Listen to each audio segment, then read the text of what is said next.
Good afternoon, everyone. Welcome to the graveyard session, which is the post-lunch session. But I think no better speaker than Vineet to keep all of us entertained and I would say give us insights. Vineet, as most of you would know, was CEO at HCL until earlier this year.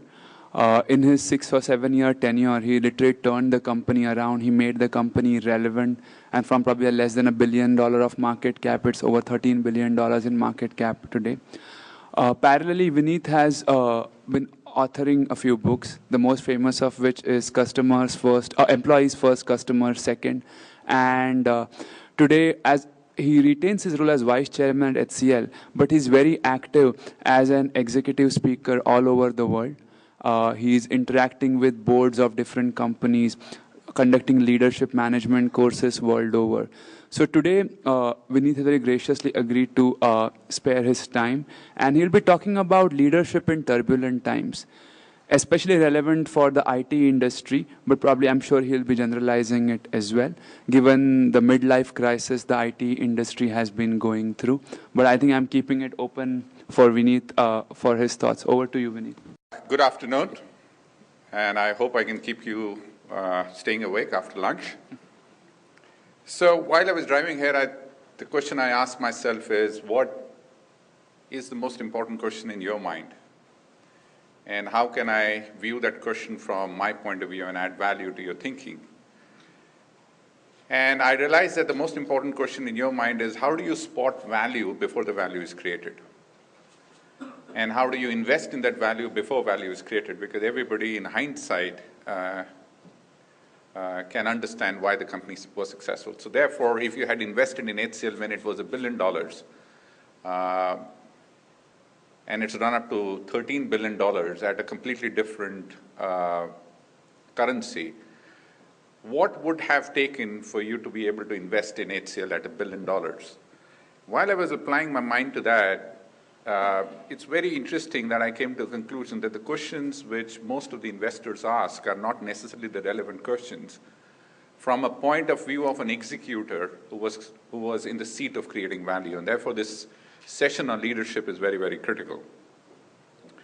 In my mind, the creation of value, which is market cap, has to do with two factors. Number one is the innovation in the ideas, and the second is in the execution of the innovation.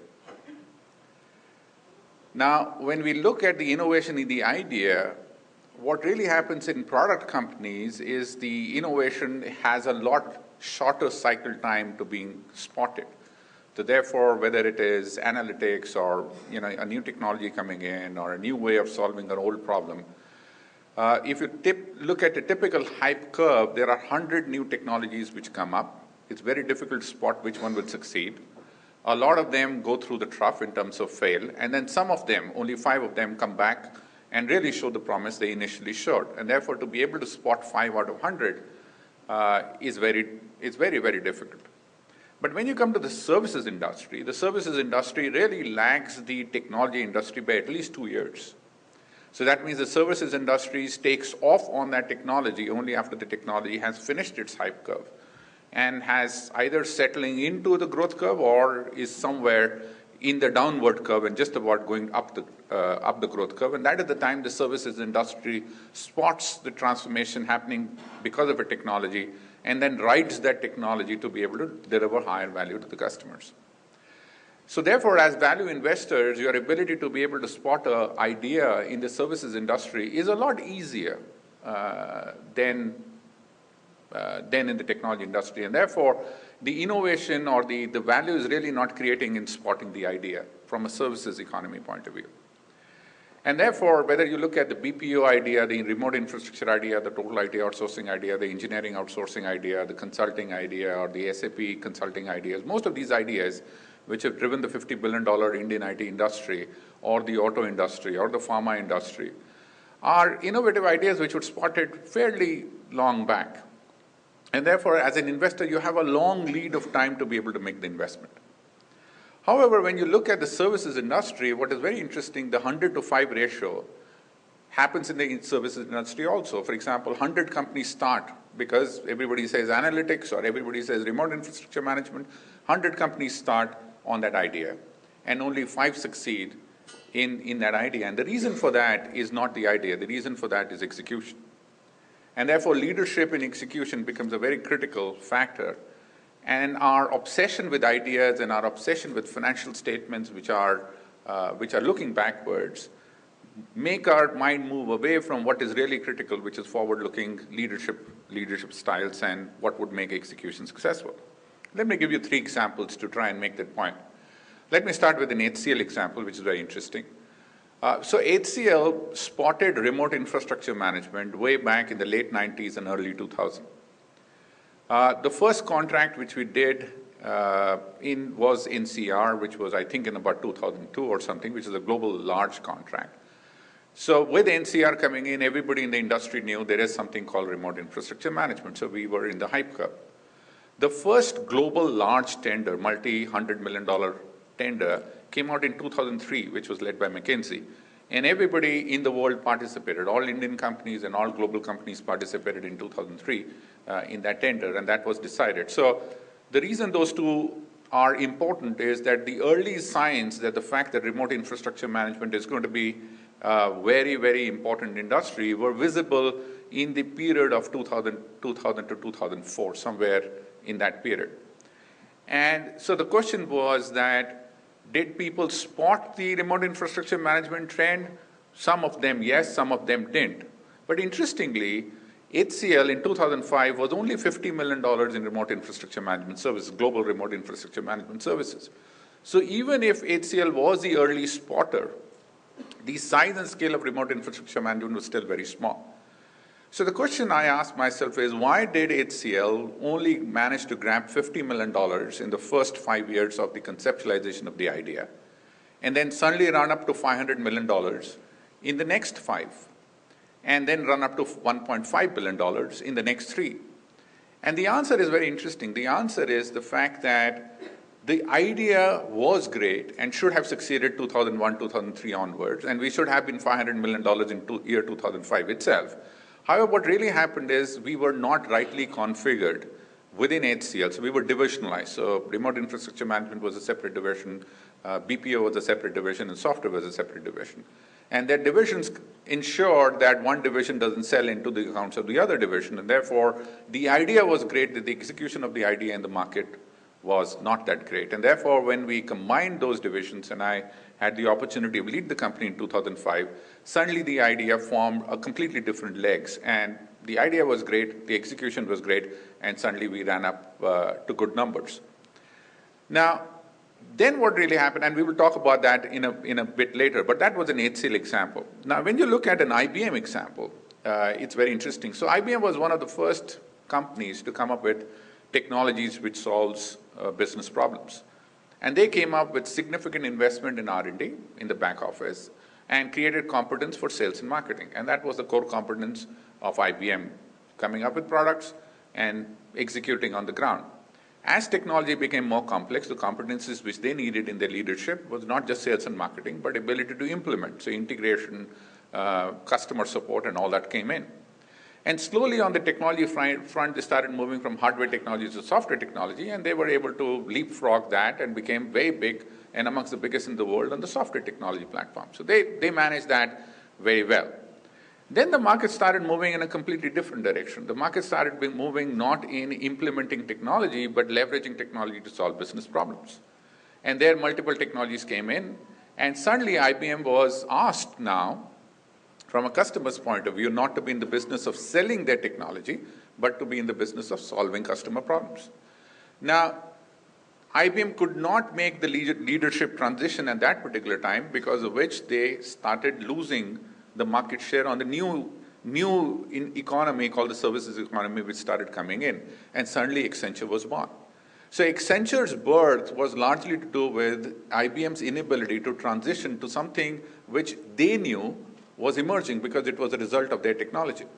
If you look at India, it is a very interesting example. When HCL and Wipro were the two giants on the Indian IT front, and they were developing their own technologies, and they understood IT better than anybody else.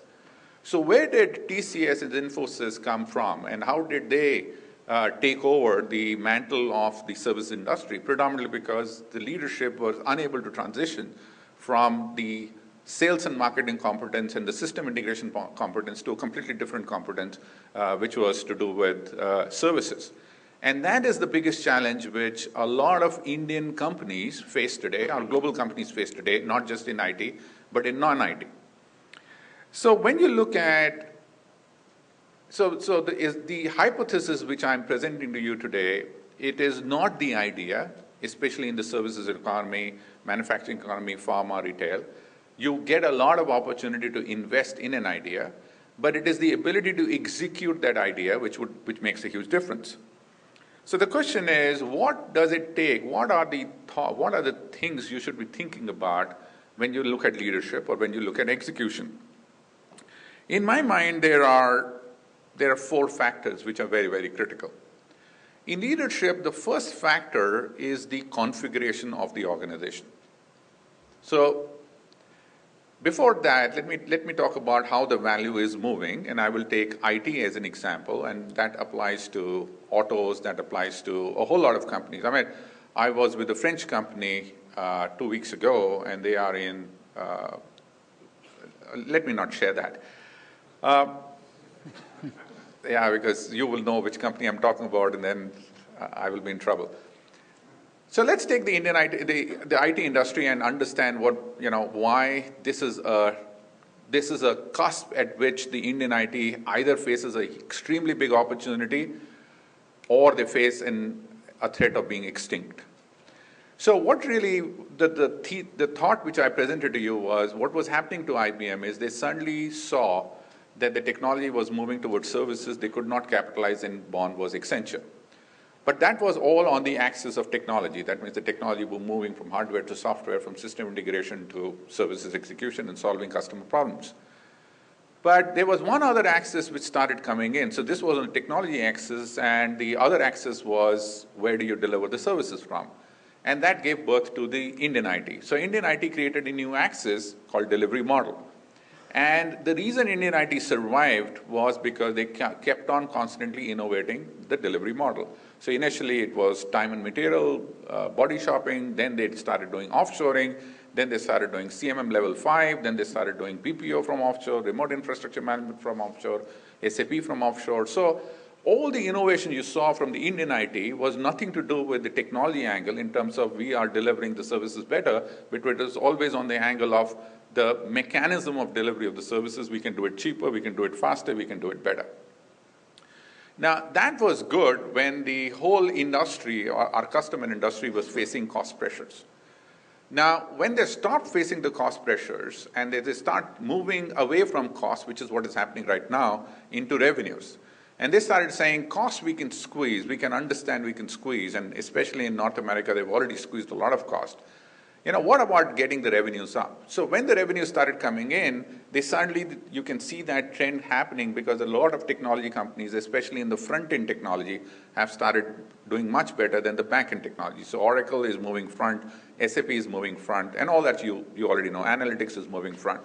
And the reason everybody is moving front is the customers are more concerned about revenue than profits. Customers are more concerned about digitalization of their organization rather than process improvement in the back office. Now, with that change happening, the value creation is moving away from back office to the front office. And this is exactly where the value was being created in the olden times in IBM till the Indian IT came in and started creating value in the back office. So in the front office, what really is happening is there are multiple technologies coming together, there are multiple stakeholders coming together, and trying to solve a problem which nobody understands and nobody is able to define, and therefore there is a huge amount of experimentation happening in the front office to solve the problem. So there is a hotel industry I was consulting to. They have a budget of $140 million to try and solve the customer analytics problem. And I asked them that how would you solve the customer analytics problem using $140 million? So why it is 140, why it is not 14, and why it is not $1.4 billion? And they said something very interesting. He says, we don't know how much it is going to take, but by putting $140 million budget out there, we made sure that the IT understood and the business understood that this is a must-solve problem. And it will not be limited by the amount of finance which is available. And when I looked at their approach to the problem, and they were not bothered about cost and processes or infrastructure management or application management, nothing at all. They wanted somehow to solve the customer loyalty problem or the revenue problem, the digitalization of the whole organization problem. So when you look at that, the way the organizations have to reconfigure themselves are organizations which are going to create value in the front office. That means value in the interface between the customer and their employees on the on-site. And they have to create value. So let me go back. The way Indian IT industry is configured is it's largely divisionalized. So everybody is either geographically divisionalized or vertically divisionalized or service technology-wise divisionalized.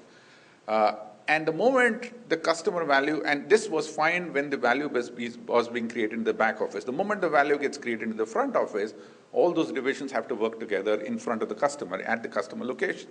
And there is where they're faltering. This is exactly what happened with IBM. When they could not get their hardware division and services division to work together in the interface with the customer is when IBM Global Services started losing a lot of market share. This is exactly what happened on the default of EDS, why HP and EDS couldn't work together, because they couldn't come together, the divisions couldn't come together in the interface of the company and the customer.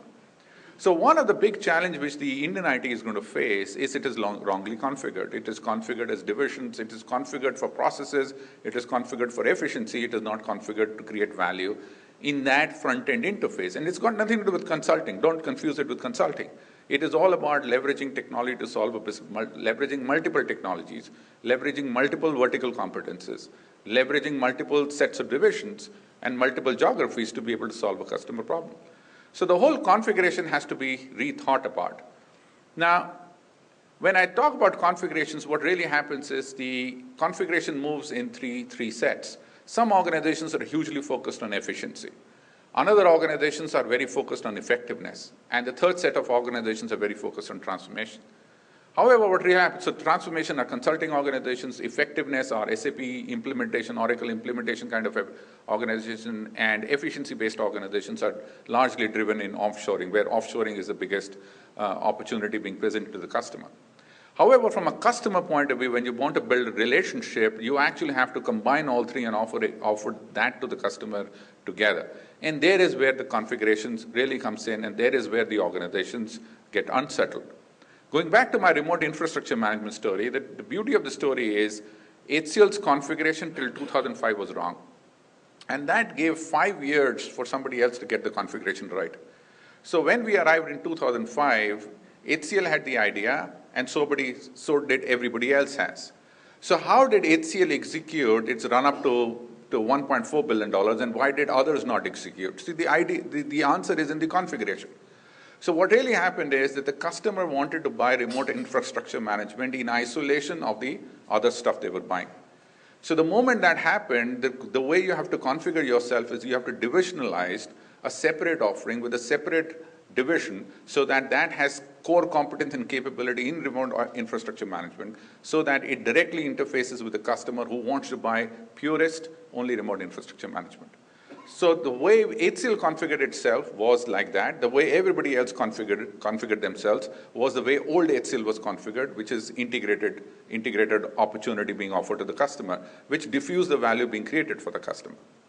Then remote infrastructure management started slowing down, significantly slowing down, and total IT outsourcing started coming in as an alternative to remote infrastructure management. So people started looking at integrated, run the business rather than outsourcing remote infrastructure management.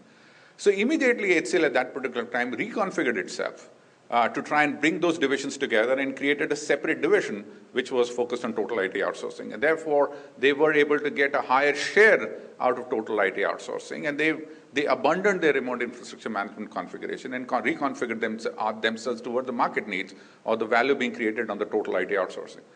So the ability to configure, reconfigure was a critical success factor which HCL was able to do. And that is the first element of leadership which is very critical. So the question I have today for any company, not just Indian IT company, is the opportunities are very clear. So the question you need to ask is, where are the opportunities? Where are the values for tomorrow being created? How is the organization configured to create that value? And the value is never created by sales and marketing. the value is also created by sales and marketing. So if you do not get a sense that the organization is configured to capture the value of tomorrow, with the integrated approach of sales and marketing and delivery to be able to capture that value, you can be rest assured that the organization will not be able to execute on an idea which everybody else has. So that's the first configuration. The second is the whole thing about risk. Leadership are of two kinds. What I call people who know extremely well how to squeeze the last piece of juice out of the lemon. And those leaders are people who are extremely capable on process and extremely capable on cost. And unfortunately or fortunately, the whole Indian IT industry has been built on these leaders. So whether you are a manager or you are a general manager, so what you need to do is you need to manage utilization extremely well. So the biggest ask of the organization for the last decade or so has been your ability to do appraisals on time, motivate on time, keep the attrition low, keep the utilization high, and somehow manage the customers and somehow get the billing right.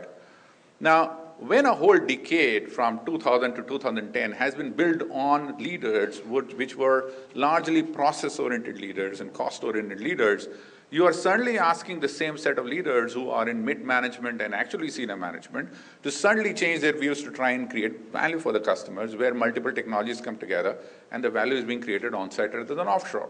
So you really get wrong stepped on that. And therefore the question is that if you do not have the leadership capacity, which I believe that Indian IT does not have the leadership capacity today, how do you take the risks which are required to be able to capture the value which is getting created tomorrow?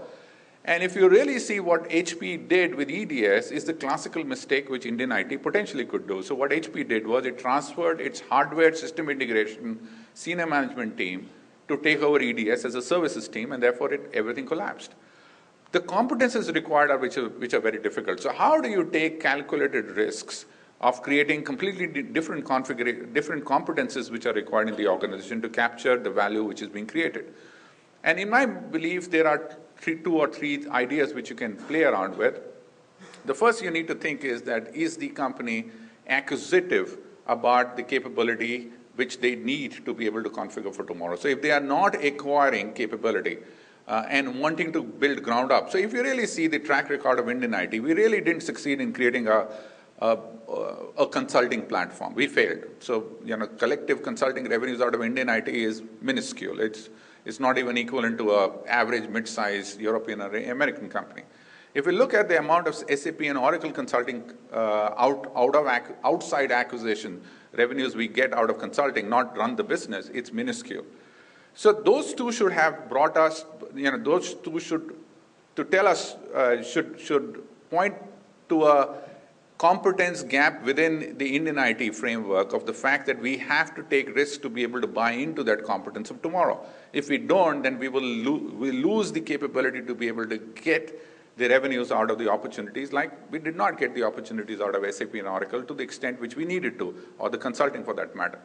And therefore, the risk has to be in creating a completely different set of team in equity configuration or non-equity configuration to be able to be acquisition driven, not large acquisition, but medium-sized acquisition or small acquisition, so that you acquire the leadership which can organically drive the capability, or your ability to put a risk capital in collaboration with somebody else, which Microsoft and Accenture did by creating $1 billion services. So when Microsoft Dynamics was to be sold, Microsoft couldn't sell it. Accenture didn't have the capability. They formed a joint venture and created $1 billion revenue joint venture between the two of them. So then you need to create a joint venture to be able to take the risk where you don't have the capability. So create a joint venture with the technology company. So the second is, do you see the company taking the risk to create the competence and capability, or is it putting the old set of people on new opportunities, and then you can be assured that it's possible that the execution will fail. The third is the whole mindset of a leadership. What really happens is because of investors like you and analysts like you, the scrutiny of the company is on a quarterly basis or on a 45-day basis. Now, it's like, so we do a lot of transformation projects. So we've taken on 250,000 children in Punjab.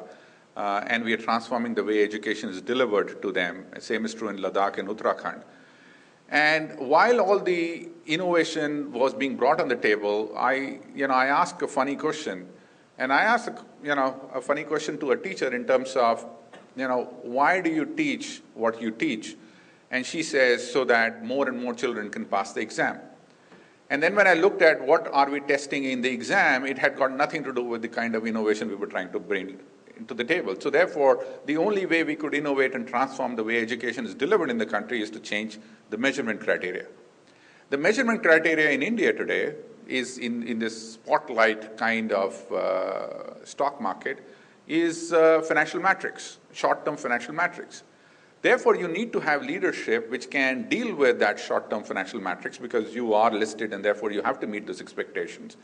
But somewhere in the mind, you're not happy. You should not be happy with only meeting those metrics. So there has to be a matrix beyond that matrix which the market doesn't understand, and you're not in the business of educating the market that they should understand, but you should be resolved in your own belief, and you should have self-conviction that there is a completely different matrix you also need to meet. You need to meet this, but you need to meet that matrix, so otherwise you're not going to be relevant to future.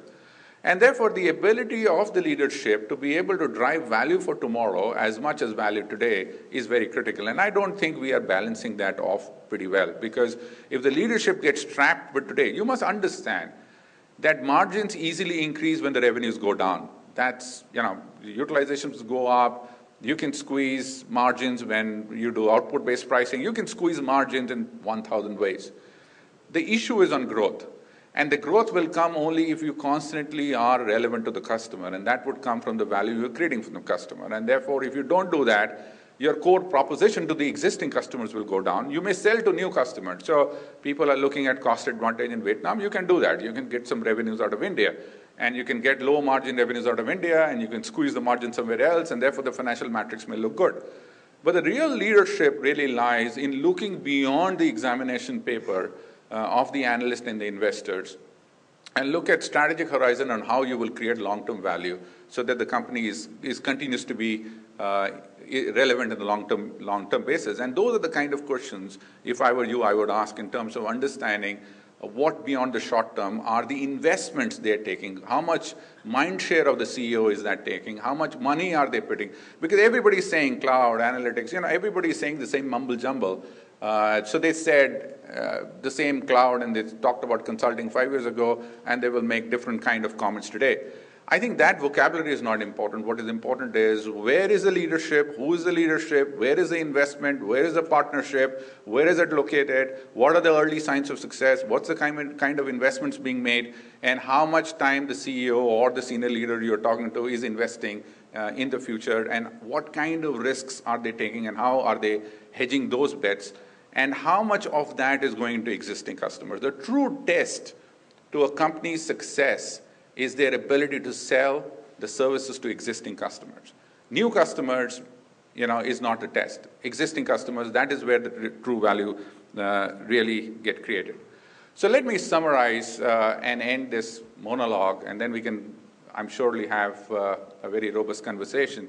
So I started with the hypothesis of the fact that good return on investment happens if you can understand the value being created before it is created. And I gave you an example of, could you have spotted that the value in HCL would get created? The value gets created out of an idea or an execution. I said in services industry, especially execution is more important for value creation, because idea, everybody else has it. Uniqueness of idea is very difficult to create. It is, but it is very difficult to create in the services industry.